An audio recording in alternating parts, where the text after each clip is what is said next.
which is on biological molecules.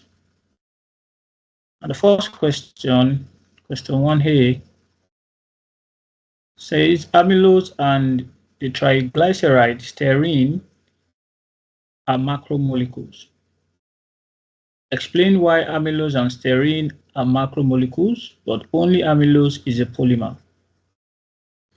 This is a question that has to do with the structure of these two biological molecules. So amylose is a carbohydrate, triglyceride is a lipid. You know that amylose is a polysaccharide, while a triglyceride is just a simple molecule. Now, when we say macro, the word macro here refers to large. So why, I want to explain why amylose and styrene are macromolecule, but only amylose is a polymer. So the answer to this is, first, why they are macromolecules is the fact that they both contain relatively large number of atoms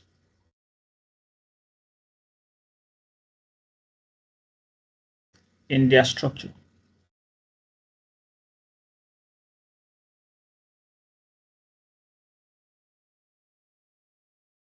That is the reason why they are both macromolecules.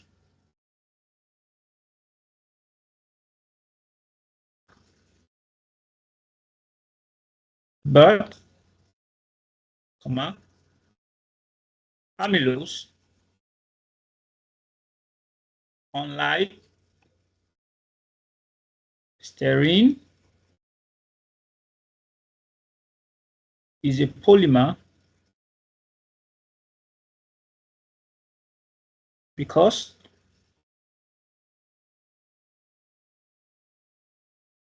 it is made up of repeated units, or what we otherwise call monomers, which are glucose molecules bonded together.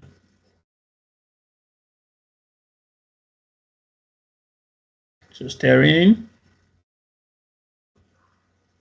is a simple molecule without repeating unit. So let's move to the next question. The next question has to do with the topic enzyme. How enzyme breaks the glycosidic bond between the monosaccharides in a disaccharide. So this is a glycosidic bond. And once this glycosidic bond is broken, these monosaccharides will go back to their original form. But this is a hydrolytic or hydrolysis reaction, which takes place in the presence of water. 1 point. So water. And when this bond is broken, we have two molecules of alpha glucose reformed. So we have this.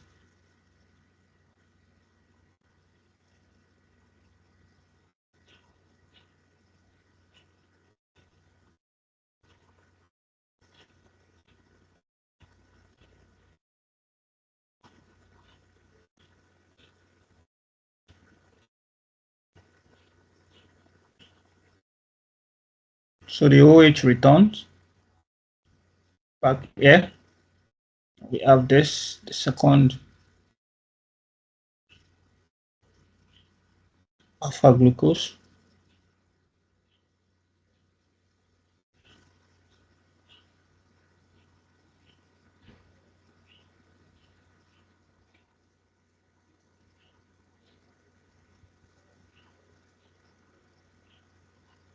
The OH2 returns back here.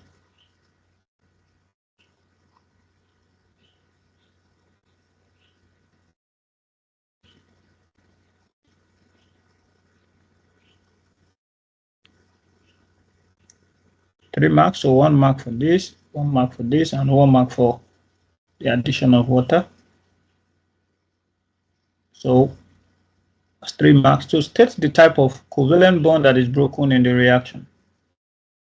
This bond here is a glycosidic bond. So we come here for the answer. It is a glycosidic bond. The type of reaction catalyzed by maltase enzymes of digestive system, catalyzed hydrolysis reaction. That I will call them hydrolysis. So this is a hydrolysis reaction. So we go to the next question. We're done with the first question.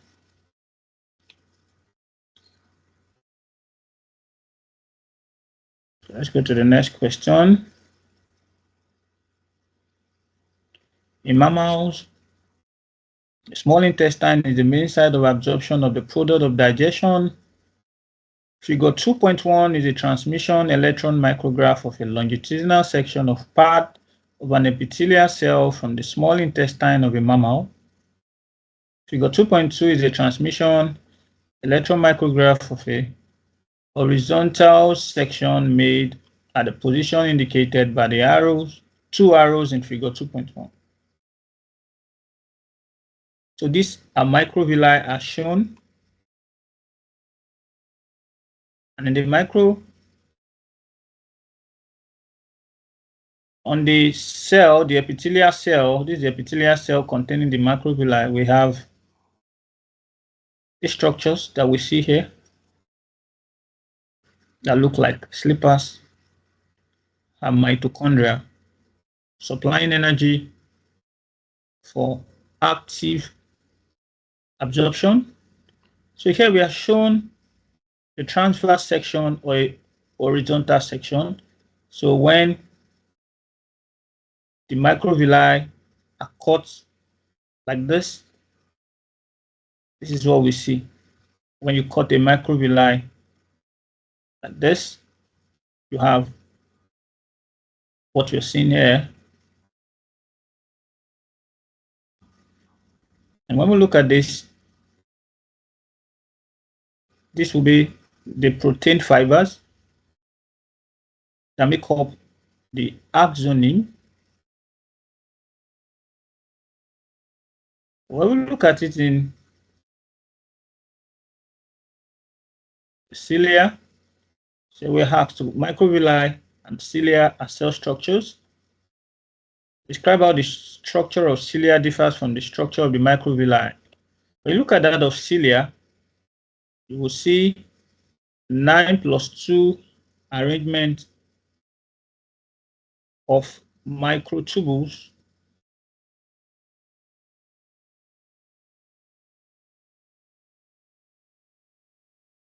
in the axoneme.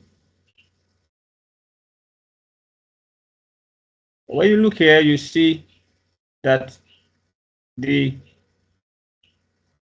protein fibers are not regularly arranged. So if you have to give differences, looking at what we have in cilia and what we have in microvilli, we could say one, in cilia, of course, we are writing as a prose. Cilia have regular arrangement of axoneme, that's a protein fiber,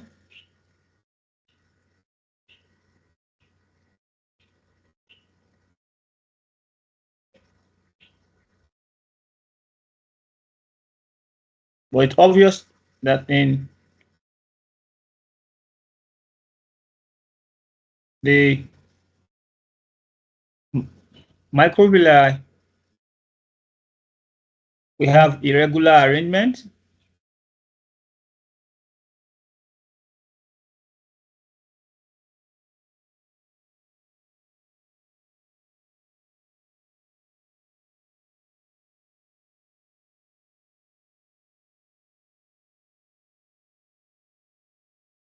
Or scattered in microvilli. The protein fibers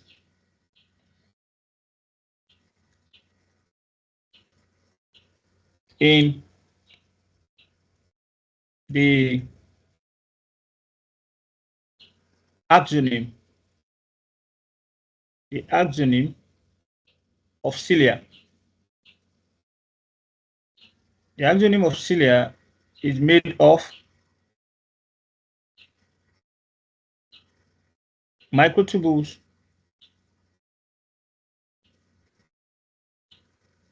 while microvilli made of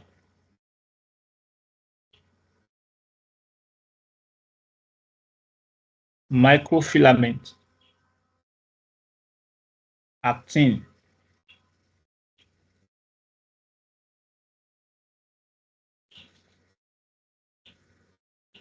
So microtubules with a 9+2 arrangement made up of microtubules with a 9+2 arrangement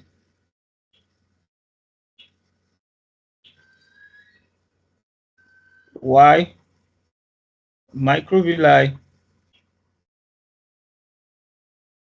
are made of microfilament actin without 9+2 arrangement.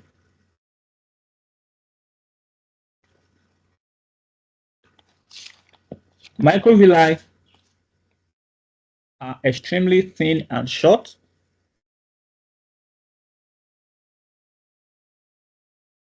Are shorter and thinner.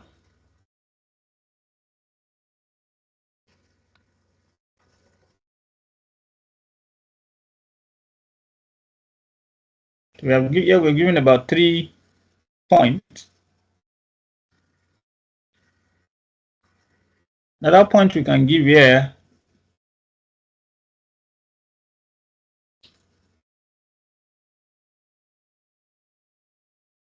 microvilli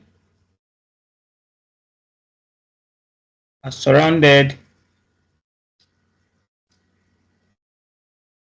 by glycocalyx.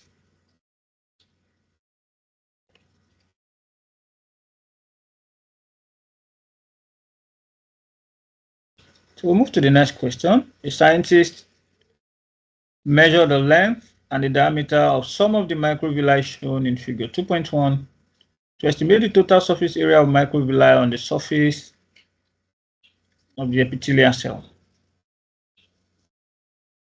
The scientists assumed that each microvillus was cylindrical in shape. So just one other measurement needed to estimate the total surface area of the microvilli of the epithelial cell. So apart from getting the length, diameter, of course, you need to calculate the radius. The radius needs to get the radius of the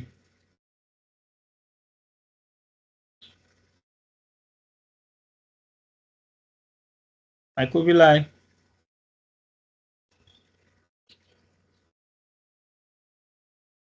And radius is what? Half. Radius is half of the diameter.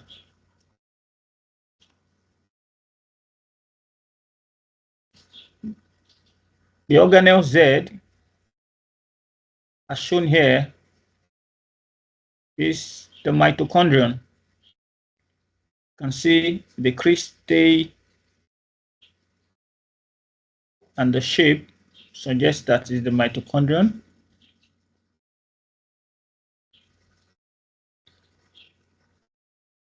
So we have the mitochondrion. What's the explanation for that?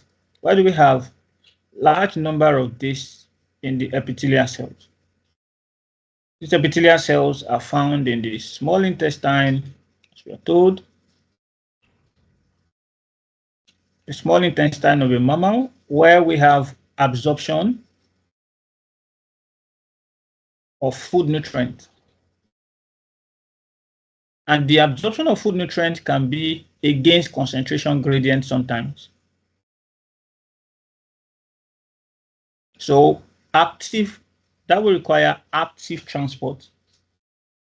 And the process of active transport requires ATP. So there are many mitochondria for production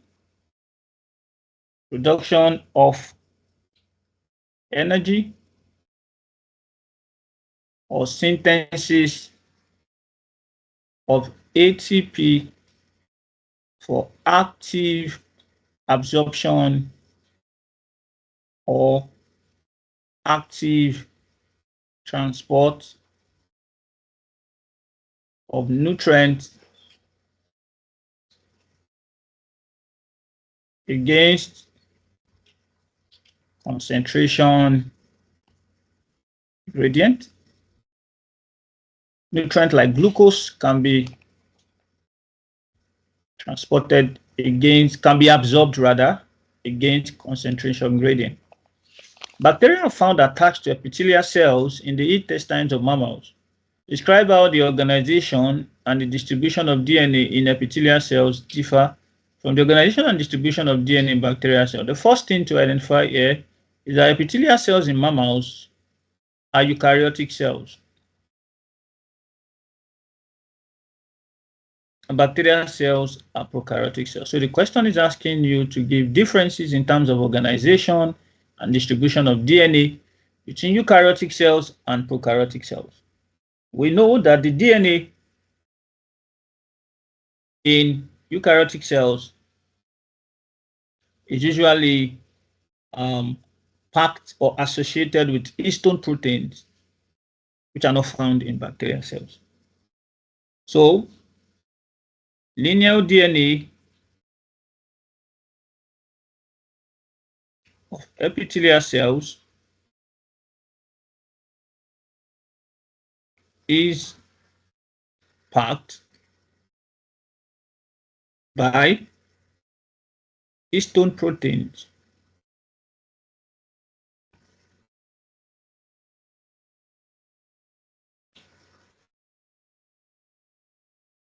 into chromatins that are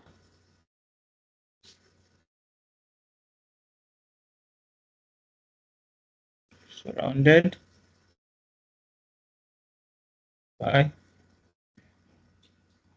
a double membrane bound nucleus, circular DNA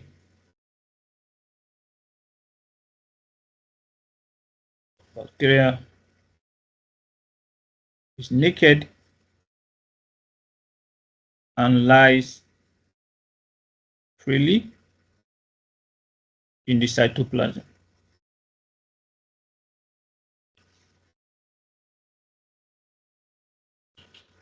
So we're done with number 2. We're going to number 3. Scientists investigated the progress of reactions catalyzed by two enzymes, dopa oxidase and nuclease. The reactions catalyzed by these enzymes result in changes to the appearance of the reaction mixture. The reactions are shown in figure 3.1. The substrate L-dopa is a colorless solution.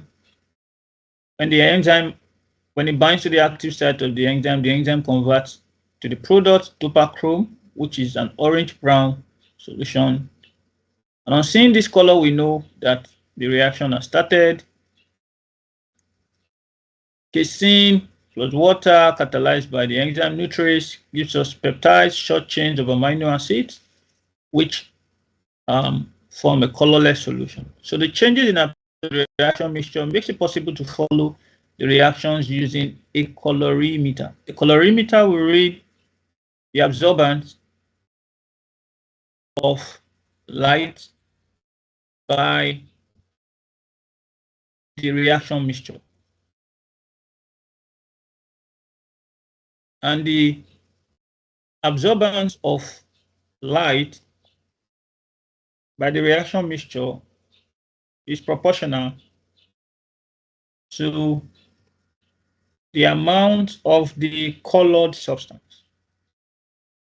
So here, the product, which is the colored substance, and here the casein plus water, which is the white solution. So we have both graphs showing us the progress of the reaction. If you look here, the absorbance is increasing with time. That's because the product formed is a colored substance. So the color intensity is increasing with time as more product is being formed. And it gets to a point where it becomes constant. But here, because the product formed is a colorless substance, notice that the absorbance is reducing as product is being formed. But with reference to figure 3.1 and figure 3, figure 3.1, figure 3.2, and figure 3.3, we have to describe and explain the similarities between the progress of the two reactions. So we have figure 3.1 here, figure 3.2, the graphs, figure 3.3. So if you look at the graphs, one thing that is evident in the graphs, as we can see, is that the rate of the reaction at the beginning, the rate of the reaction was the fastest at the beginning of the reaction. That's why this is steep. The curve is steep. So from the steepness of the curve at the beginning shows us that the rate of the reaction was the fastest. So we can see that from the graph, that's in terms of description. The rate of reaction was the fastest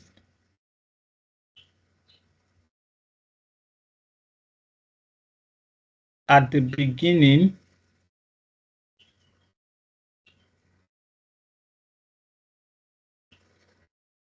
of the reaction for both of them. In both, the rate of reaction from the graph 2, we can see that the rate of reaction slowed down as the reaction progressed. The rate of reaction slowed down and became constant eventually. And became constant. What is the explanation for this? The explanation is that at the beginning of the reaction, there were more substrate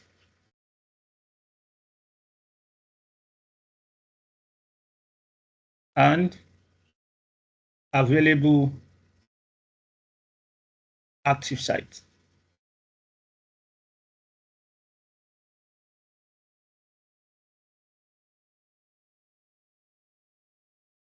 So substrate or enzyme substrate complex. Enzyme substrate complex formed quickly to break down into products. As the reaction progressed,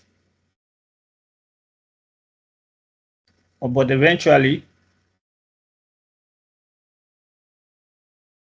active site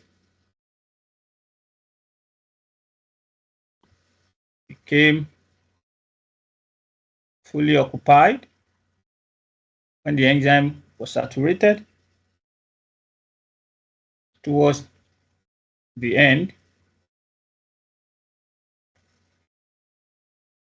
So we can say the enzyme saturated.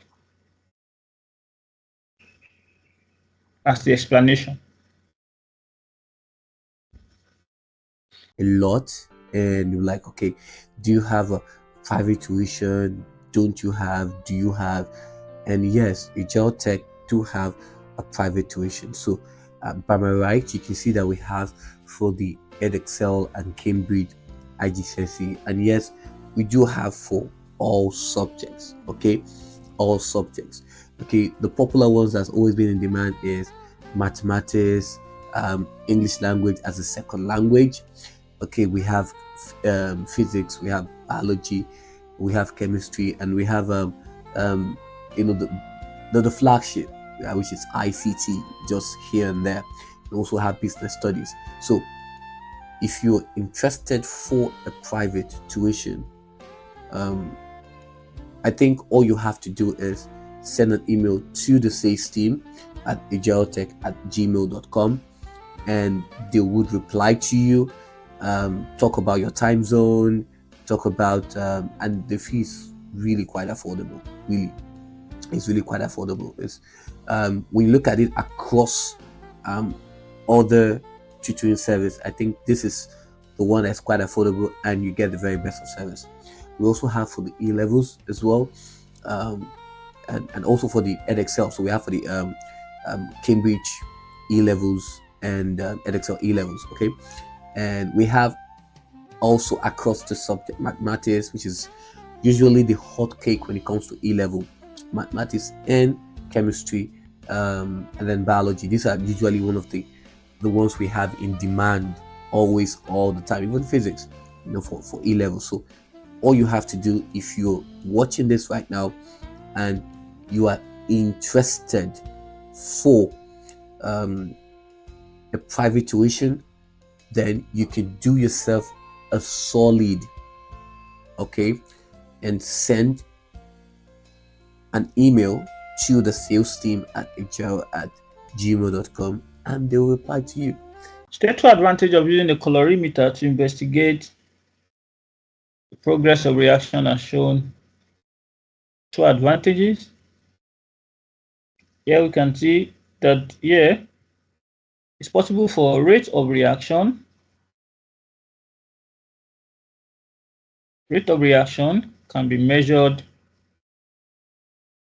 quantitatively. That's one. It is easier to observe or visualize the cause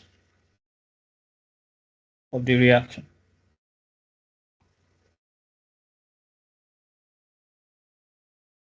That is, determine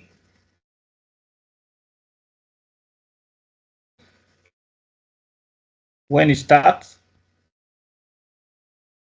and ends.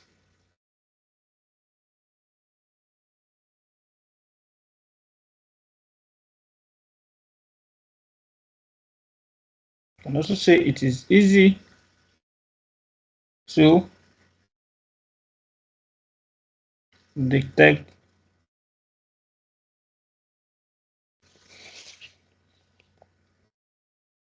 or determine easy to determine concentration of substrate left in the reaction mixture.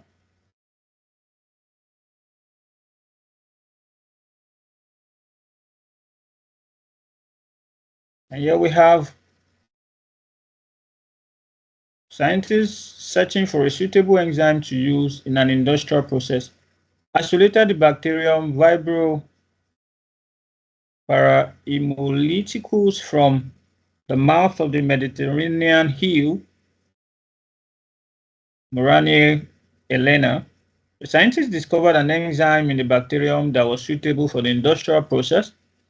Scientists named the enzyme VPXP37. And the scientists investigated how the rate of the reaction catalyzed by this enzyme VPXP37 is affected by the concentration of substrate. The result of the investigation are shown here. When we consider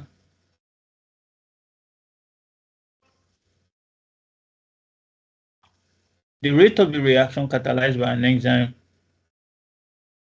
and how it is affected by the concentration of substrate, then we will be looking at, or we most likely will be considering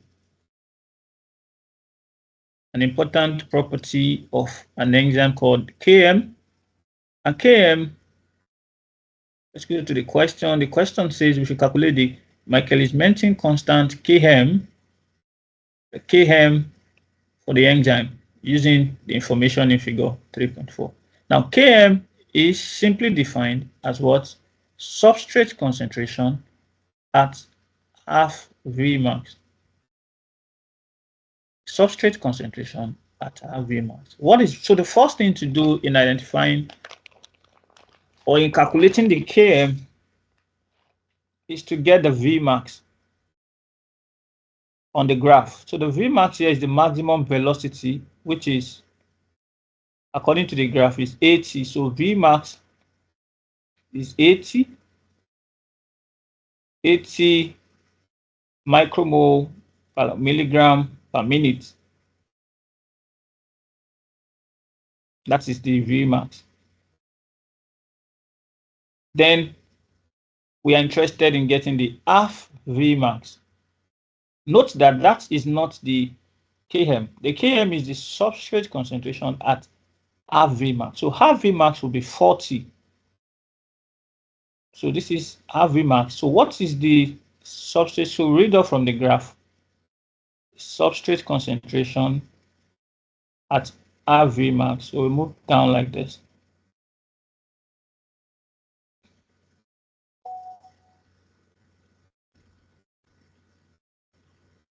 So what does this give us? This is going to be just exactly in between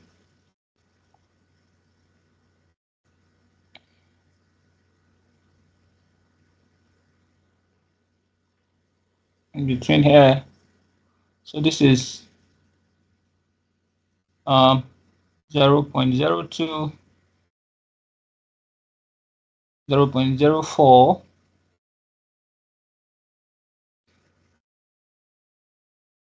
between here will be 3. So let's see, 1, 2, 3, 1, 2. Okay, so we have 1, 2, 3, 4, 5, 6. If you're looking at 1 should be 1, 1, 2, 3, 1, 2.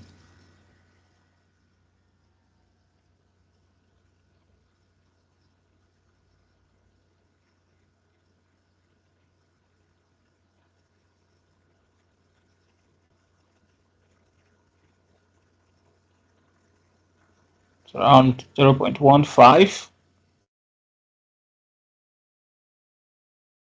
We'll have it around 0.15.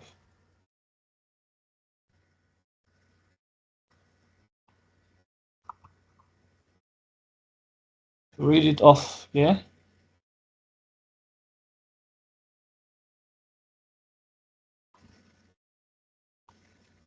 And here, this is 0, 2 here.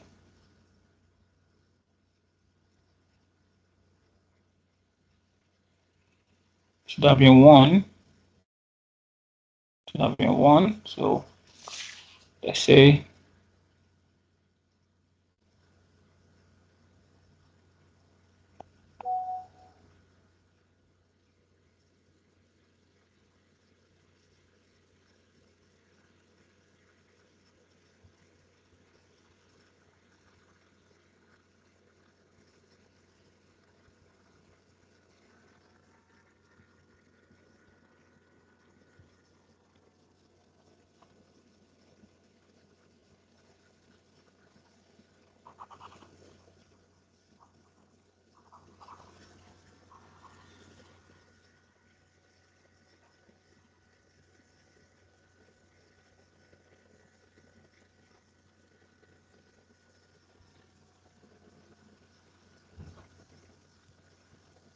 so between here and here we have 0.02, 0.02. So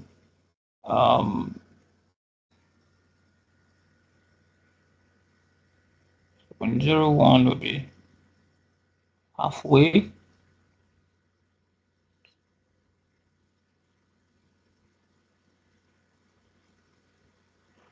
0.01 will be around there. It should be 0.01. So here to here, 0.01, 0.01, 0.01.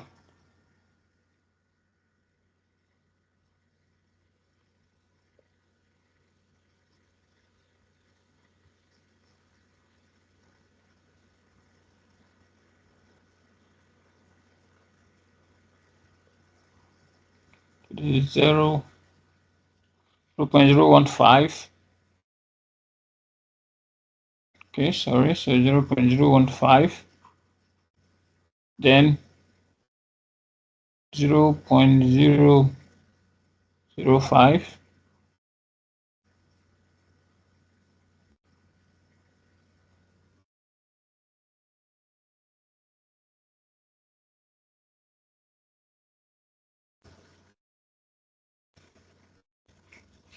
So this is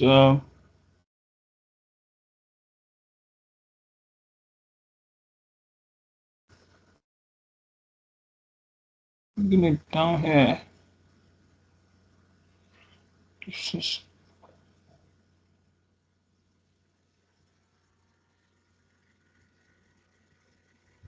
0.075.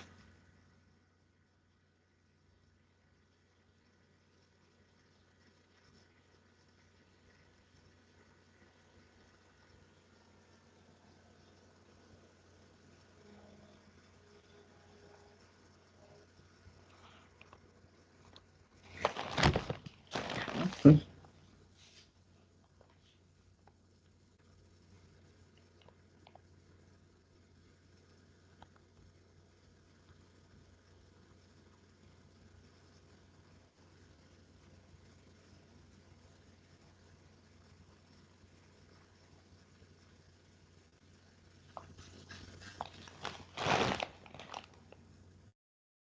8 box will represent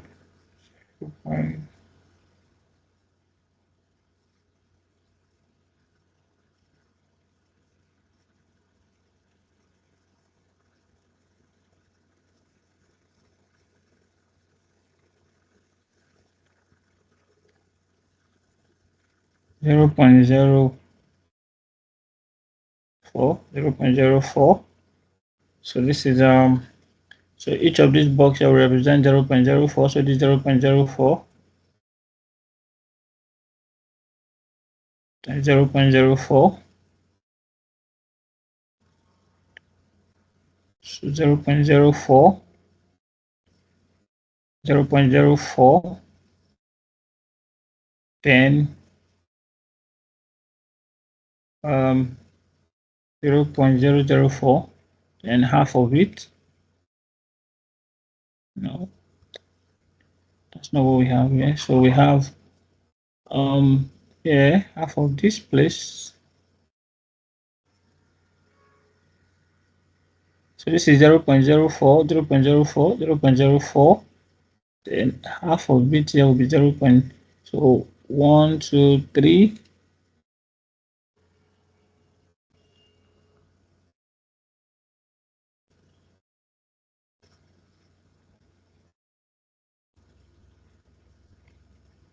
This should be 0.032. 0.032.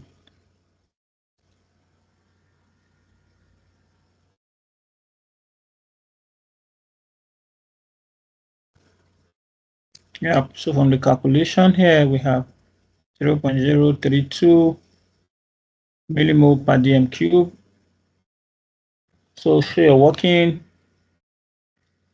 all right, so Vmax is 80. Vmax is 80 millimole per milligram.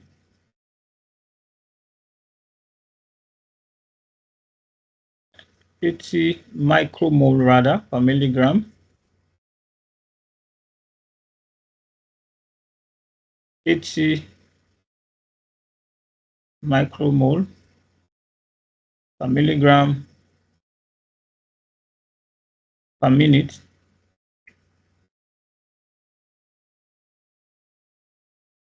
So our Vmax is 40 micromole per milligram. So substrate concentration at half Vmax is 0.032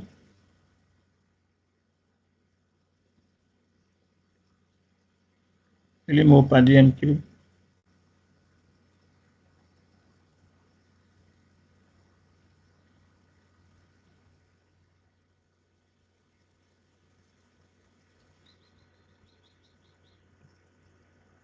So looking at this, scientists discovered that other enzymes that were suitable for the industrial process, there were other enzymes suitable for the industrial process, but these enzymes had higher Km, which means they have lower affinity for the substrate, the raw material for the industrial process.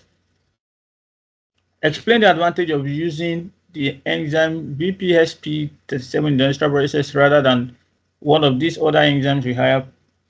Of course, efficiency. Part of what we'll talk about here, efficiency. The VPXP37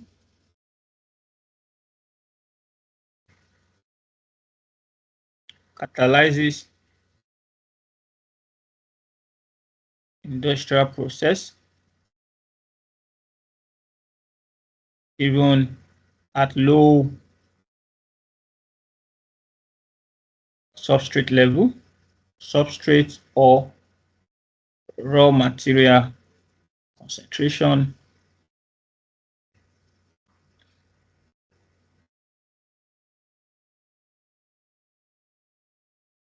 Then the process is more efficient and productive.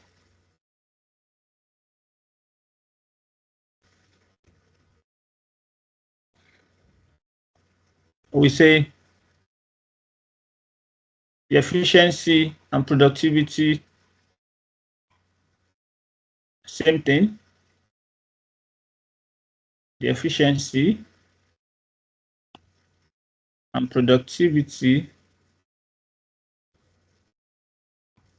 of the industrial process are improved.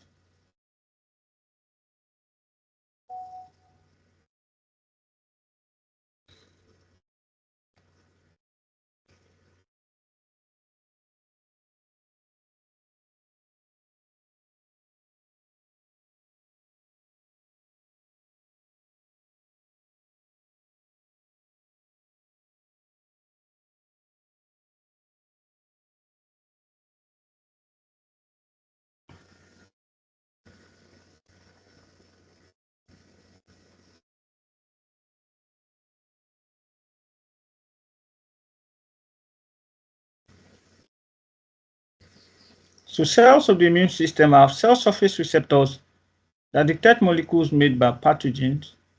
One of the cell surface receptors is known as TLRA. The gene TLRA is found on the X chromosome in humans, and figure 4.1 shows the production of messenger RNA formed from the gene TLRA in the nucleus of a macrophage. So we have the DNA that contains the gene and the site of attachment of the enzyme of transcription, the RNA polymerase. Then the gene is transcribed into the primary transcript, or what is also called the pre-mRNA.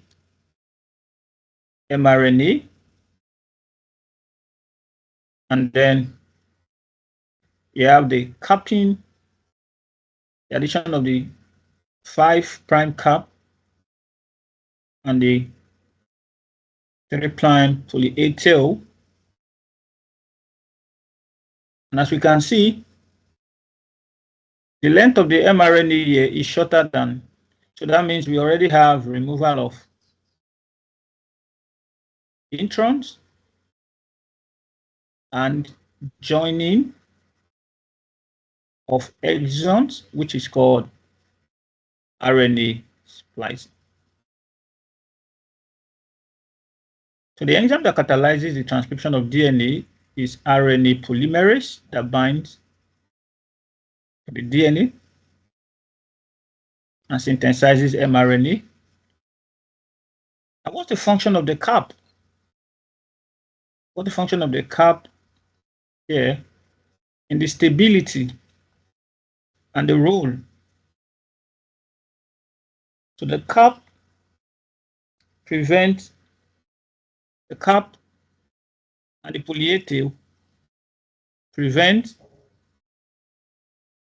the degradation of mRNA by exonucleases, hydrolytic enzymes that hydrolyzes the nucleotides at the open ends outside, the ones at the ends. So the poly-A tail and the 5' cap prevent the hydrolysis of nucleotides here, protective, they're protective. Prevent the degradation of mRNA by endonucleases, protection. That's protection. Then also, in terms of the role of the mRNA, initiation and efficiency of translation. Another role they perform is they allow mRNA to bind to ribosome. Also, they regulate gene expression in the cytoplasm. When the mRNA gets to the cytoplasm, where it will undergo translation in ribosome. Then the regulation of the expression of genes is controlled or regulated by, is done by this poly A tail and cap. So we should describe the process that occurs at Y in figure 4.1. The process that occurs at Y in figure 4.1.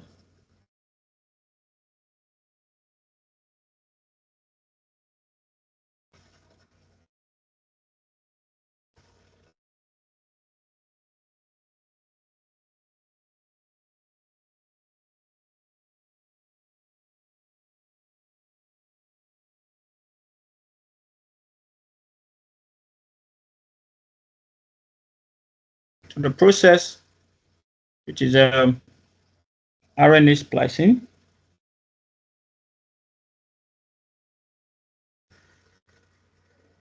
like I said,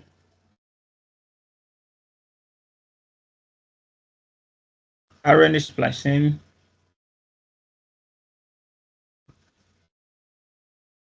involves the removal of non-coding portion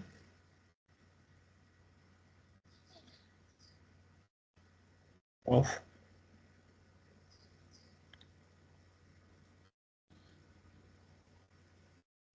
primary transcript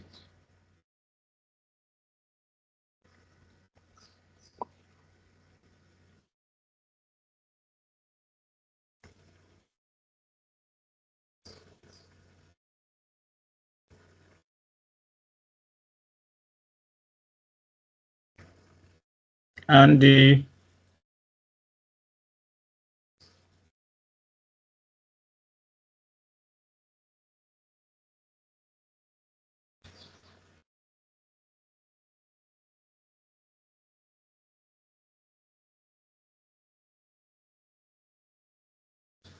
involves the removal of non-coding portion of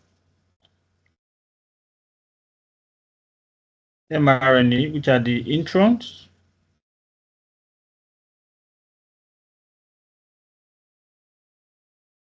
the coding portion, which are the exons, are kept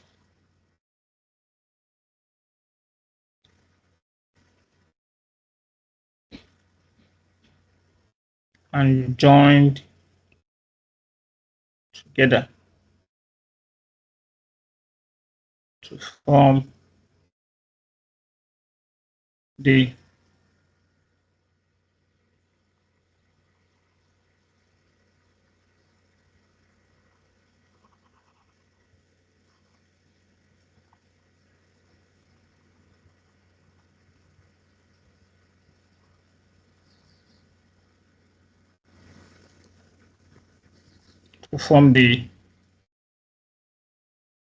mRNA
Going forward,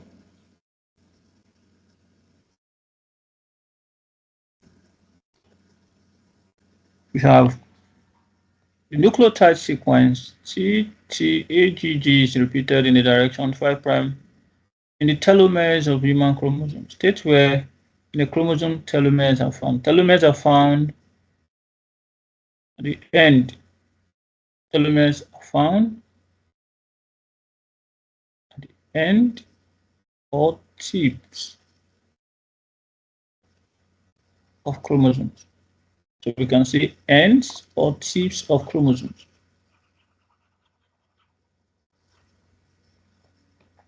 Ends or tips of a chromosome. A lot, and you're like, okay, do you have a private tuition? Don't you have? Do you have? And yes, Ajiro Tech do have a private tuition. So by my right, you can see that we have for the EdExcel and Cambridge IGCSE, and yes, we do have for all subjects. Okay, all subjects. Okay, the popular ones that's always been in demand is mathematics, English language as a second language. Okay, we have physics, we have biology, we have chemistry, and we have um, you know the flagship, which is ICT, just here and there. We also have business studies. So if you're interested for a private tuition, I think all you have to do is send an email to the sales team at ajirotech@gmail.com, and they would reply to you, talk about your time zone, talk about, and the fee is really quite affordable. Really, it's really quite affordable. It's when you look at it across other tutoring service, I think this is the one that's quite affordable, and you get the very best of service. We also have for the E levels as well, and also for the EdExcel. So we have for the Cambridge E levels and EdExcel E levels. Okay, and we have also across the subject mathematics, which is usually the hot cake when it comes to E level, mathematics and chemistry, and then biology. These are usually one of the ones we have in demand always, all the time, even physics, for E level. So all you have to do, if you're watching this right now and you are interested for a private tuition, then you can do yourself a solid, okay, and send an email to the sales team at ajiro@gmail.com, and they'll reply to you. So what are the roles of telomeres? The roles of telomeres include the one, they prevent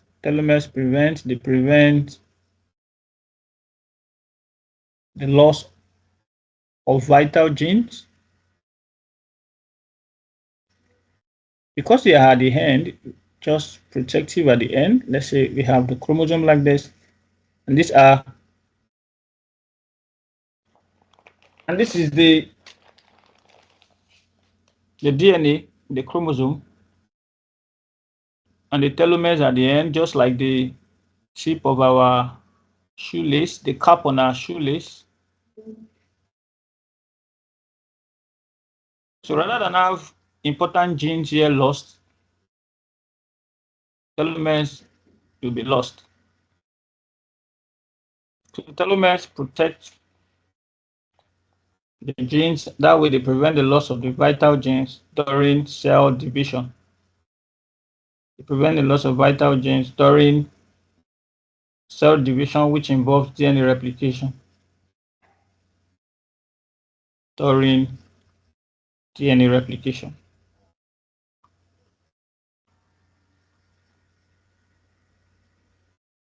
Another role of telomeres is that they also ensure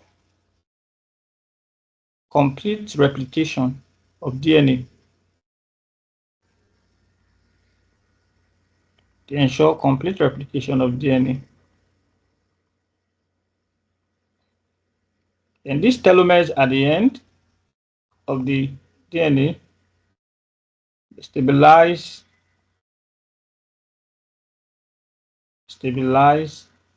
the chromosome and prevent tangling of its ends and prevent tangling. They stabilize chromosomes and prevent tangling of their ends. They stabilize chromosomes and prevent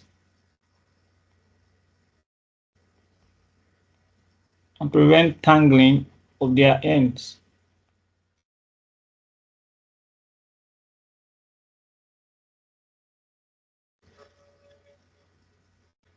And prevent tangling of their ends. Also, prevent the degradation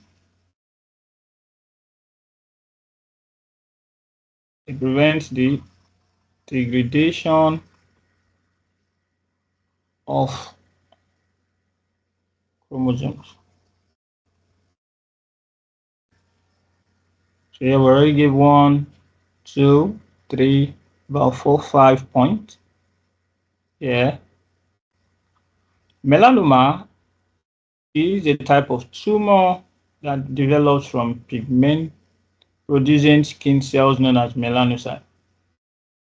Outlining how a tumor may form from a melanocyte.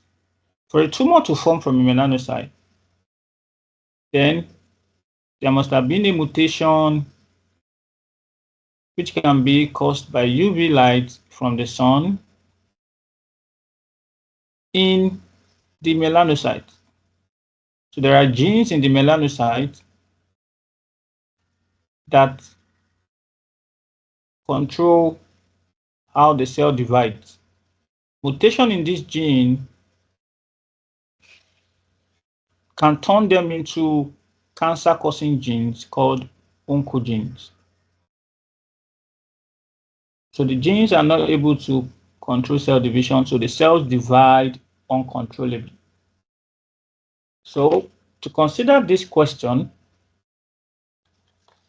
we will be looking at it in the order that it takes place. So carcinogens, like the UV light that causes mutation, which leads to production of oncogenes, cancer-causing genes. To carcinogens, like UV light from the sun,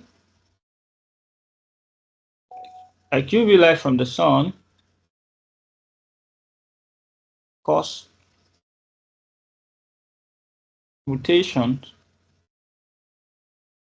in genes of melanocytes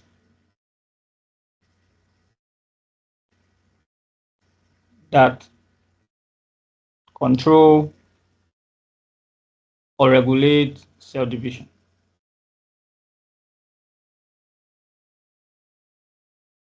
Now, as a result of the mutation, oncogenes are activated. Oncogenes are activated in the melanocyte, and as a result, the melanocyte become cancerous. So cancerous melanocytes, which contain these oncogenes,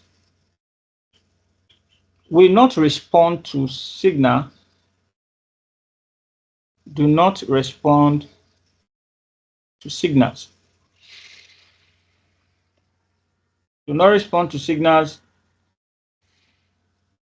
that control or regulate cell division. So as a result, these cells divide uncontrollably, or they divide rapidly and uncontrollably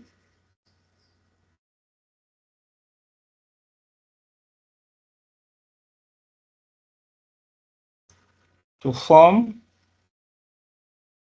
an irregular mass of cells called a tumor. It is also important to note that cancerous cells, cancerous melanocytes evade the immune system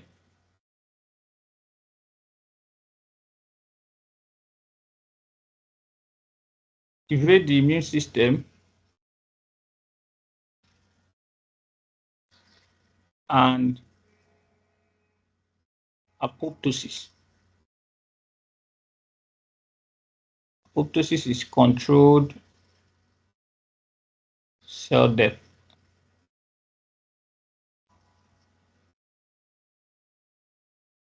A melanoma tumor is cancerous and may spread to other parts of the body. That's called metastasis, the spread. TVEC is a new drug that has been developed to treat melanoma that has spread to other parts of the body, including lymph nodes. Now, TVEC contains a virus that infects some of the melanoma cells, causing the cells to burst and release their content. Some of the content of the melanoma cells act as cytokines, and others act as antigens. Explain the effect of the cytokines and antigens released from melanoma cells in stimulating the immune system to destroy the cancerous cells. So for the cytokines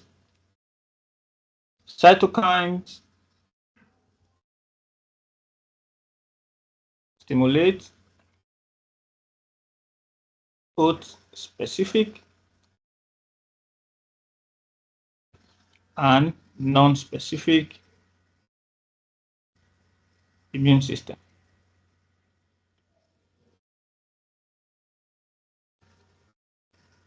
And this includes phagocytes.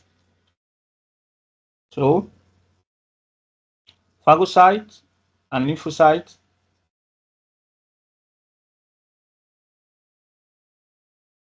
are stimulated.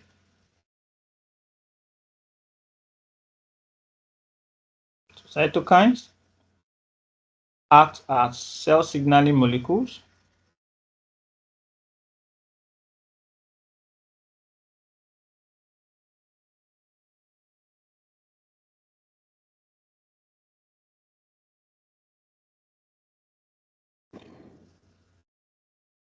that bind to and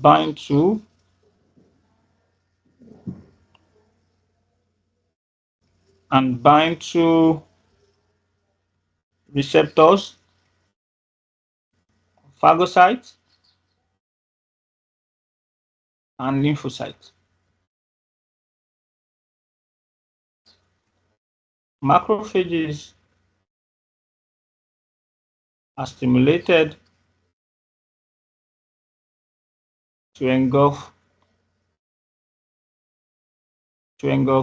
cancer cells or cancerous cells. They may also present the antigen cancer cells or of cancerous cells for destruction.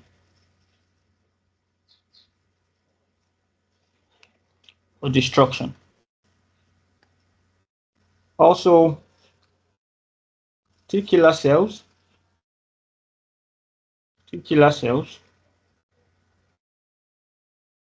produce granzyme, perforin, that destroy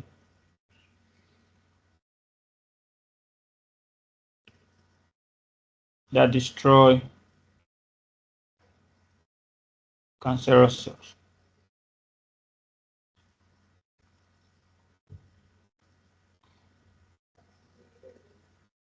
These cells are stimulated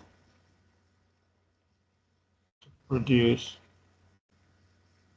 antibodies. Antigens stimulate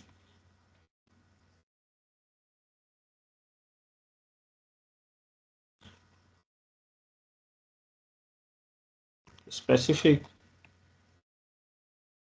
immune system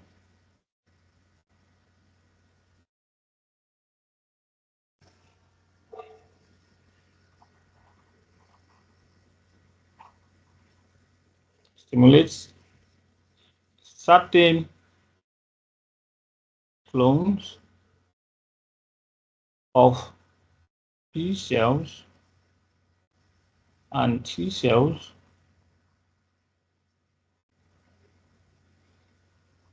to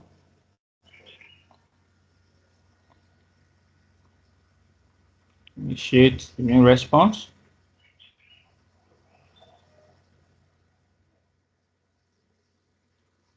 Memory cells or memory B and T cells, memory B and T cells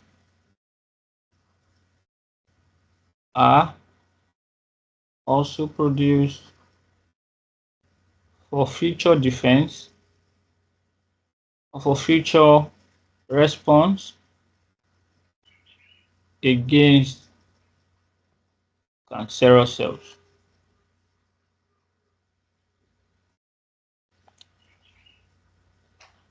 Against cancerous cells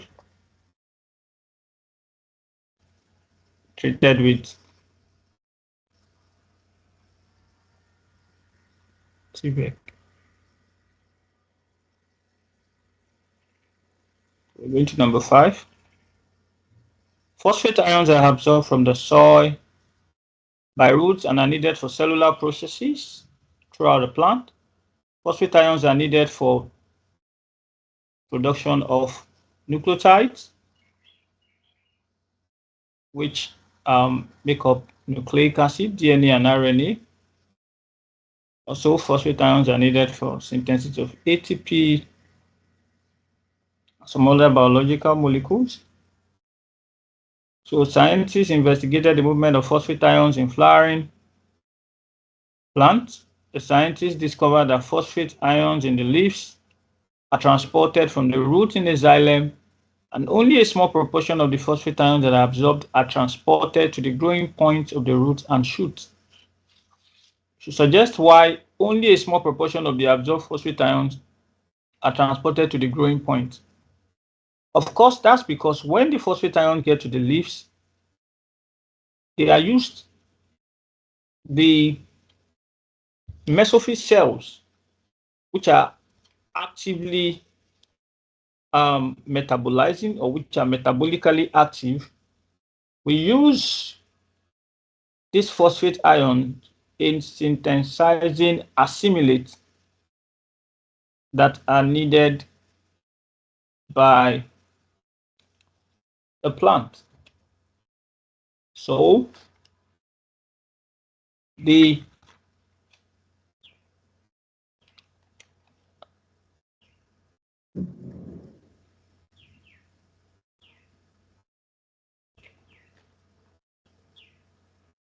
leaf cells use phosphate ion to synthesize ATP.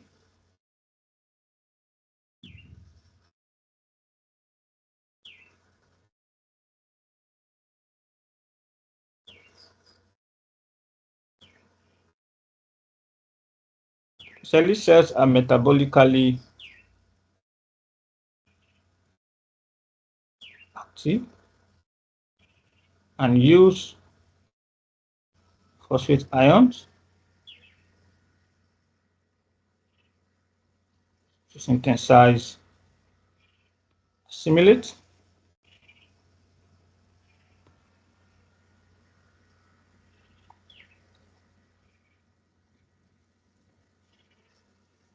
Like nucleotides and ATP needed for cellular processes. Also, phospholipids needed for the synthesis of cell membranes.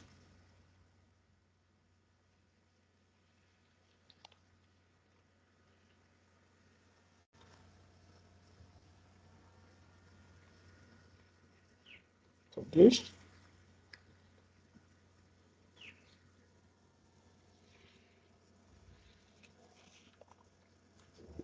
So this explains why just a small proportion will get to the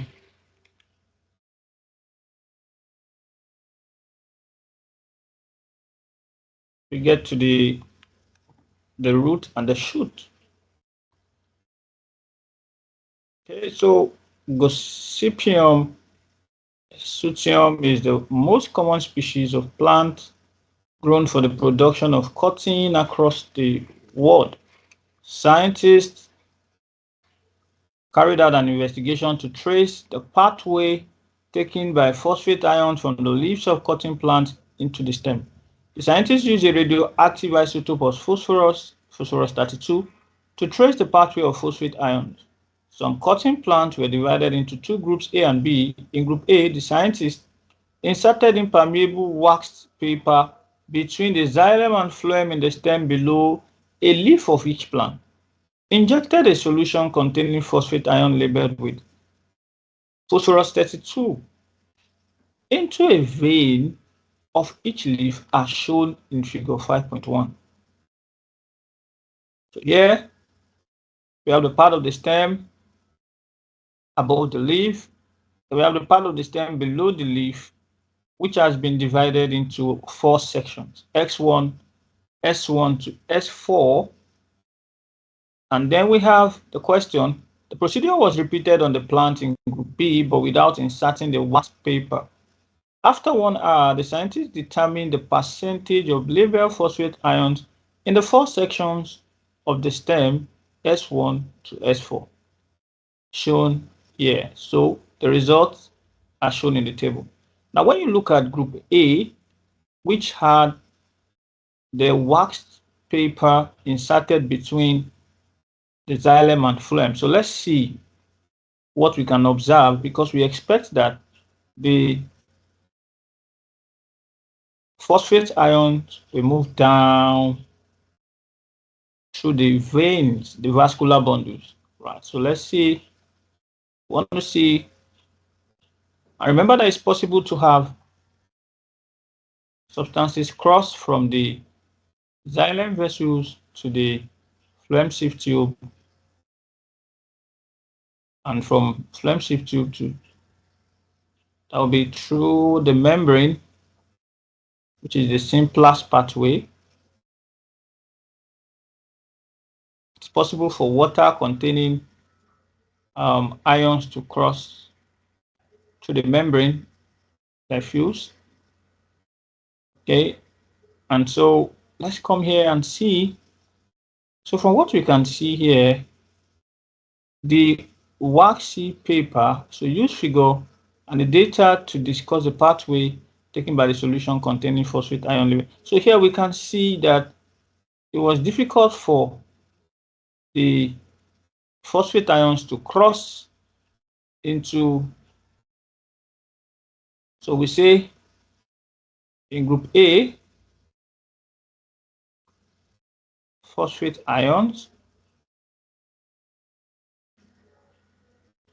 move down in phloem by translocation,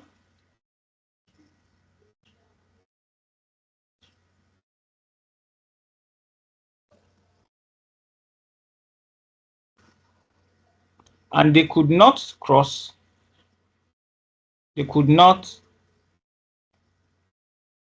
move by the simplest pathway. They could not move by simplest pathway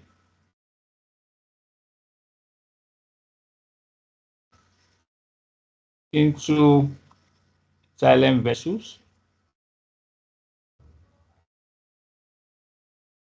because of the wax paper.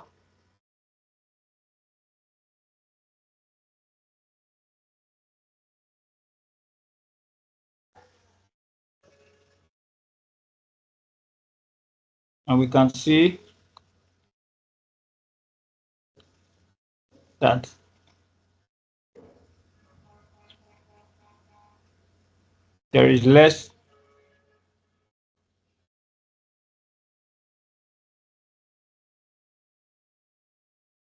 there is little or no phosphate ions in xylem. And what we talk about in group B,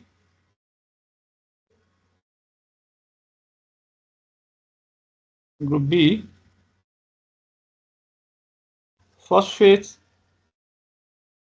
ions were able to move by simplest pathway into xylem vessels.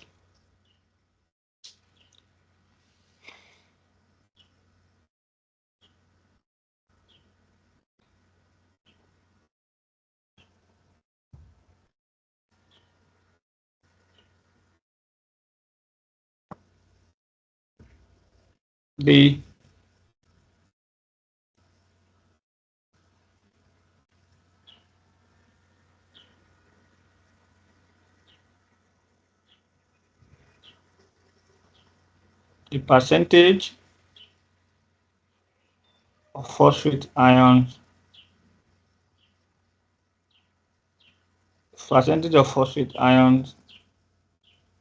in phloem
So let's go to the last question.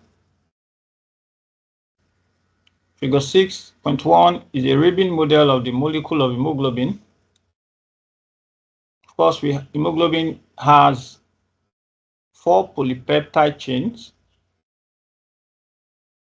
2 alpha polypeptides and 2 beta polypeptides. So all these, the polypeptide chain, the alpha and the beta polypeptide chain with the primary, secondary, tertiary structure. The alpha helix and the beta plated sheet can be seen in the structure, in the ribbon model. However, this part is the non-protein part, which is the heme group or the prosthetic group. So state the part of the hemoglobin labeled X. That's the heme group, the heme, or the prosthetic group. And what's the function? Contains ion that binds reversibly with oxygen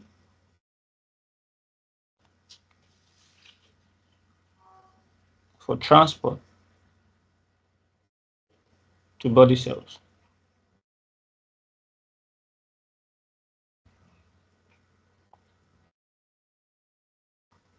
It has a quaternary structure. A protein that has more than one polypeptide will have a quaternary structure. So what is meant by the quaternary structure of hemoglobin? Talks about the interaction between the polypeptide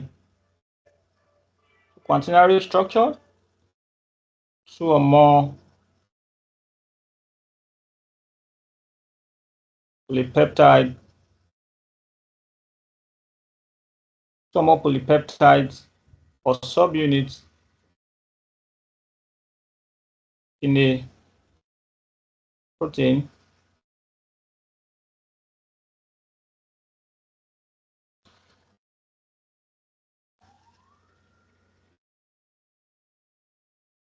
interact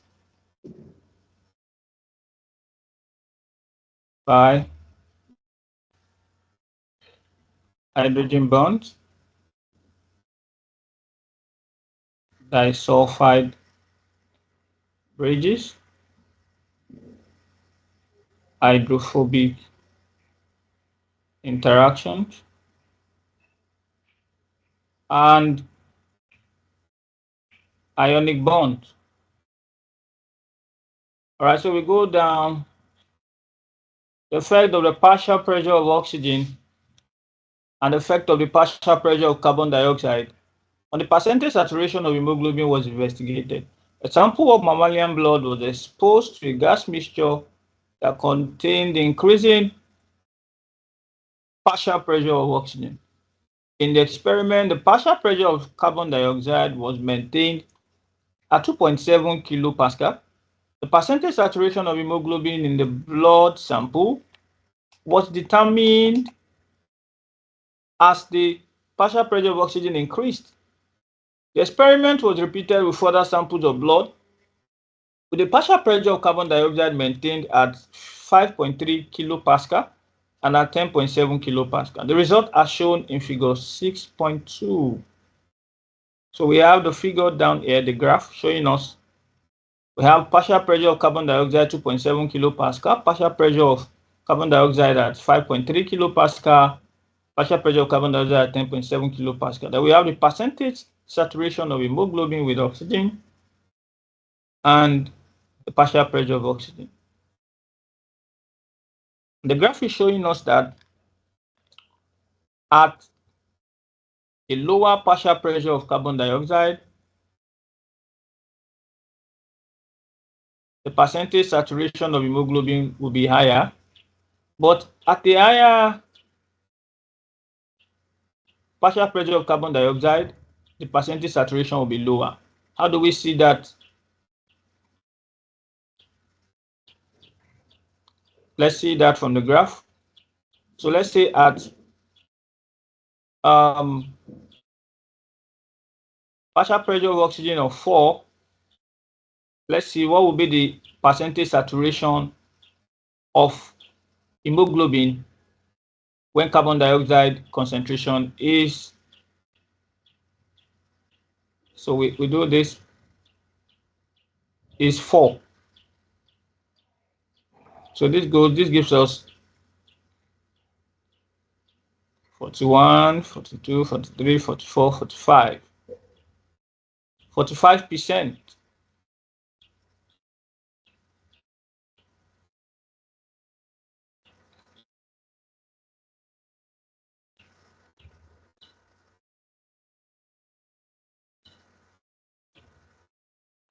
Given at about 40.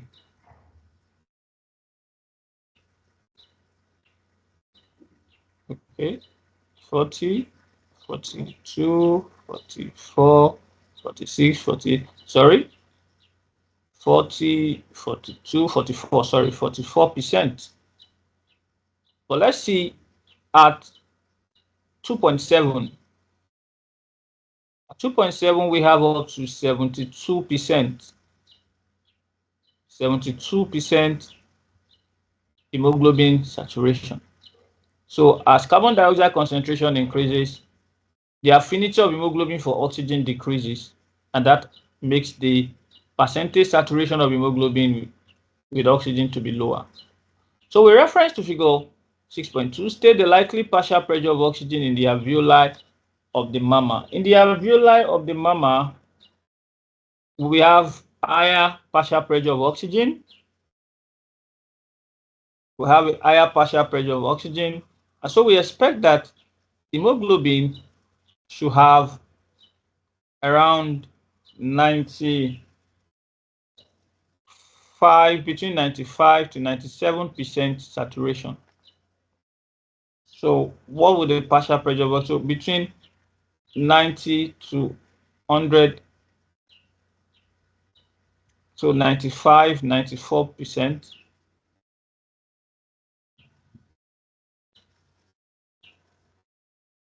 The build of alveoli is 5.3. So we will come here with reference to figure 6.2, state the likely partial pressure of oxygen in the alveoli.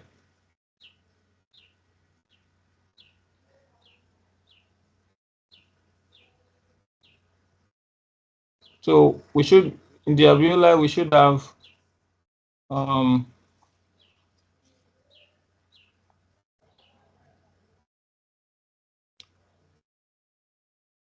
between 94 to 95, like I said, and 95 to 97%, like I said. So let's see.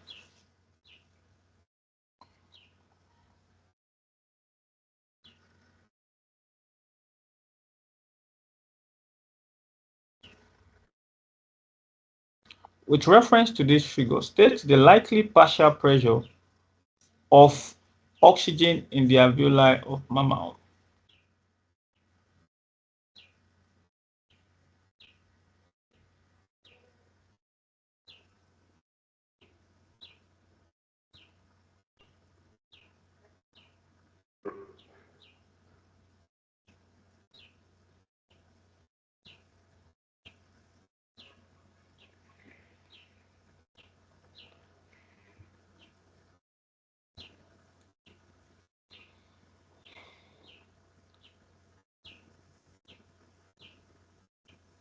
Twelve.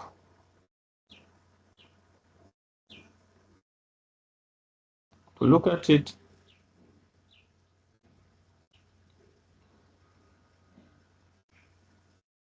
12.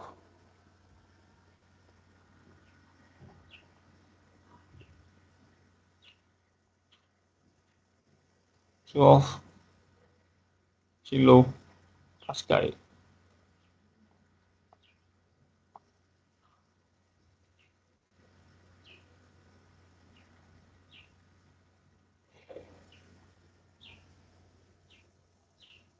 Suggest the range of partial pressure of oxygen in respiring tissues and use figure to give evidence.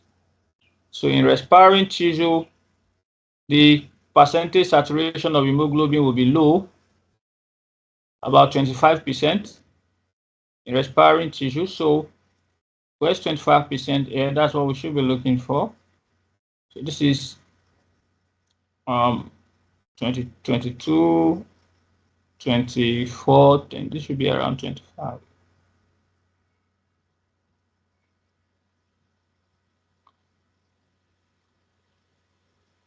And in respiring tissue, we expect that the partial pressure of oxygen should be, of carbon dioxide should be up to 10.7. So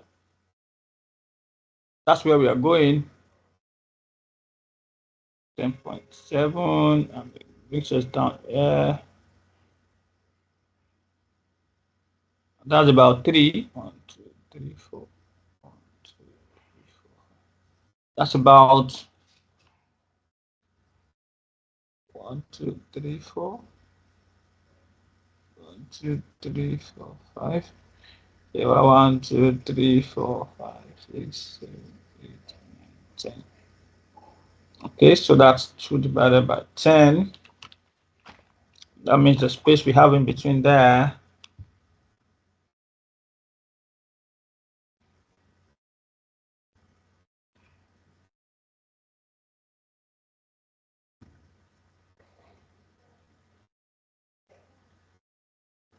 is 2 divided by 10, that's 0.2.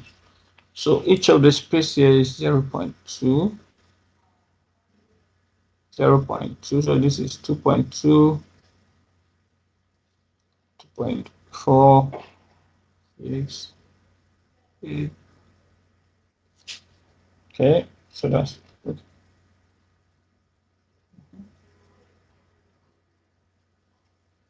2.2.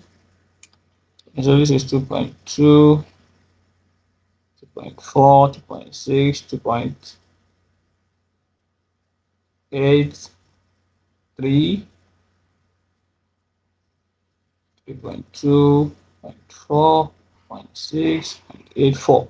Okay, so this is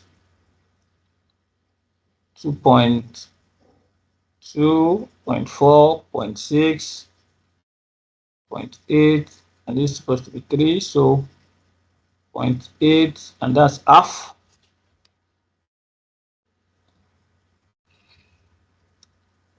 2.8, half of that, 2.8 plus 0.1, so that's about 2.9.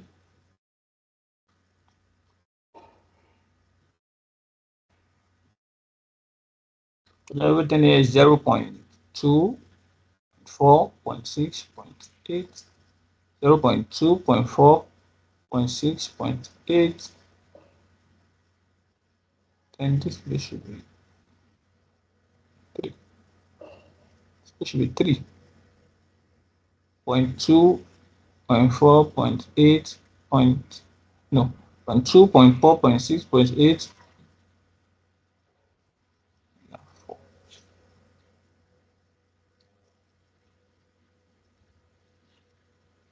We have about 3.2.9,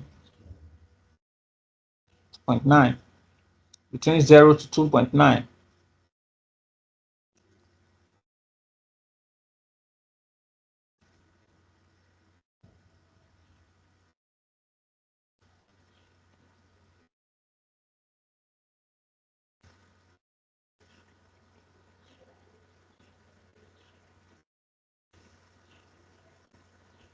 Suggest the range of partial pressure of oxygen in respiring tissues and use the figure to give evidence for your answer.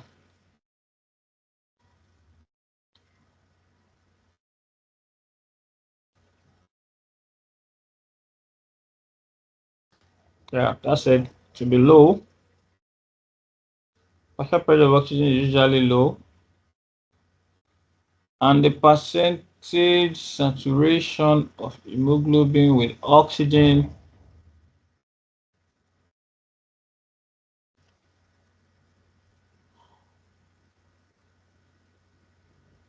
between here.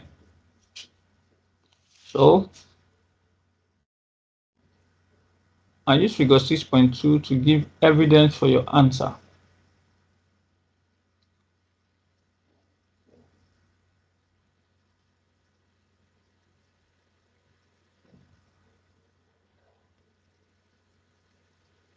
Respiring tissues have high concentration of CO2 and less O2. Hemoglobin saturation of respiring tissues is about 25%. PO2 at 25% hemoglobin. PO2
So we have to describe the information. We'll say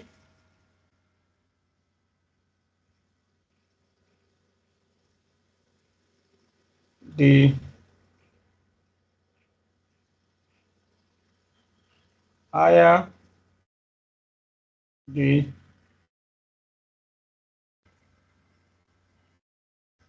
partial pressure of CO2, the lower the hemoglobin saturation with oxygen. You can say that from the graph, the percentage saturation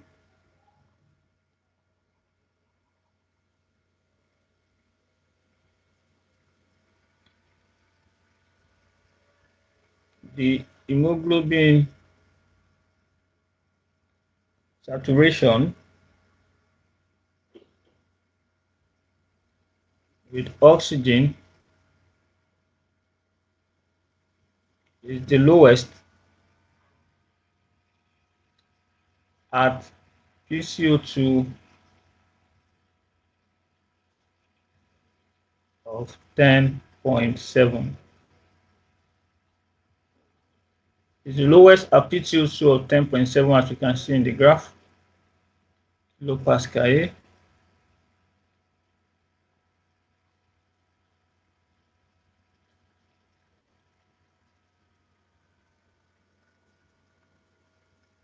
Kilopascal.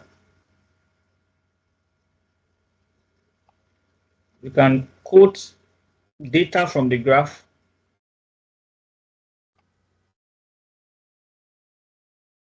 and say that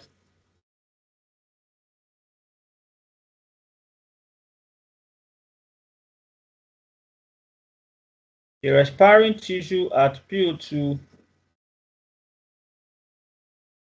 in the respiring tissue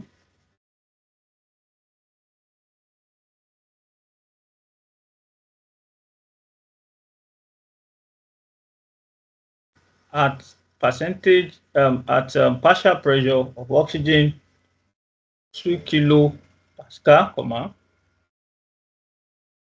hemoglobin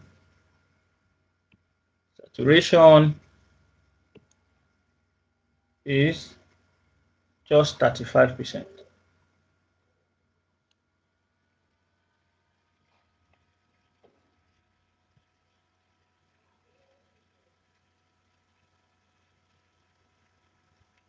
When is 35%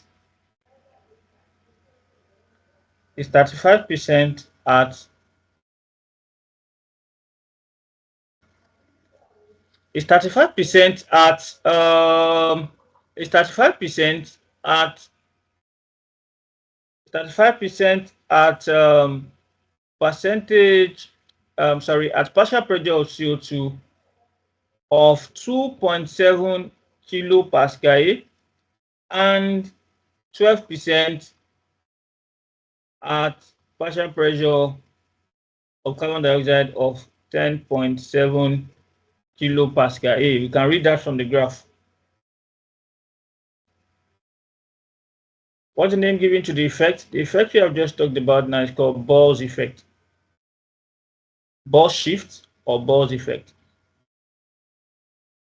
Ball shift or Ball's effect. Now those that affect the advantage of the mammal. Explain the advantage of the mammal of the effect you described. Yes, there will be quick release and supply of oxygen to respiring tissues or cells that are respiring. The oxygen demand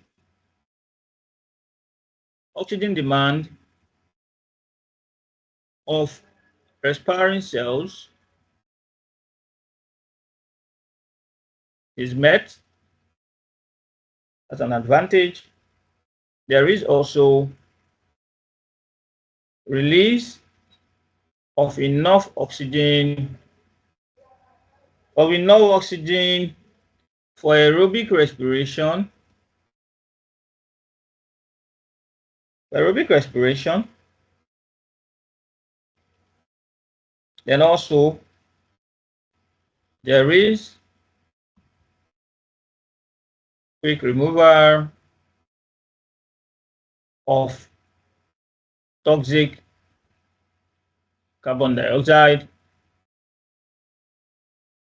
from respiring tissues.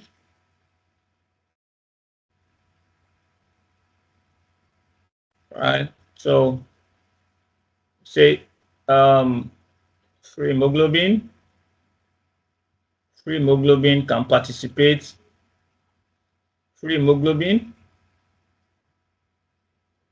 can participate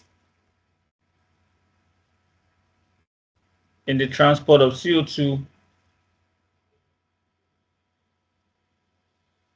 as what? As carbaminohemoglobin to the lungs.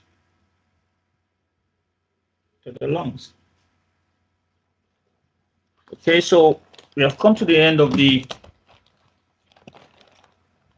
correction. I hope you find this helpful in preparation for your exams. Thank you.